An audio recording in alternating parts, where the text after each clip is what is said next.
উৎসবে আজ মহাষষ্ঠীর পুণ্যলগ্নে দর্শনার্থী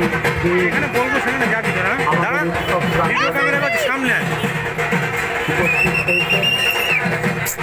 সামনে দেখে হালকা আপনারা ধীরে ধীরে মণ্ডপের মধ্যে প্রবেশ করুন এবং আমাদের এই সুদৃশ্য মণ্ডপ যা গল্পলোকের গল্প কথা আপনারা ধীরে ধীরে দর্শন করুন এবং এই উৎসবে আনন্দ দর্শন করুন।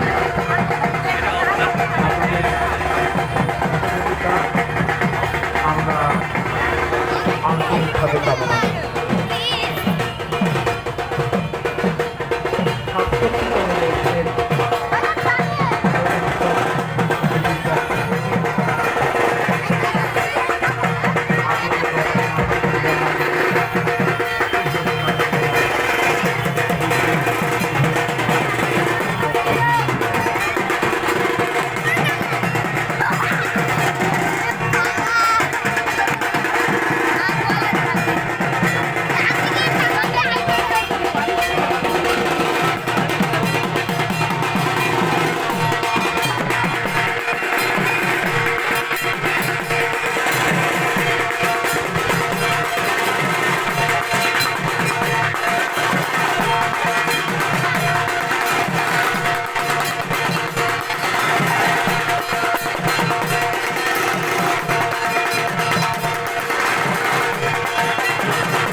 ভালো প্যান্ডেলটা ভালো হয়েছে ভালো হয়েছে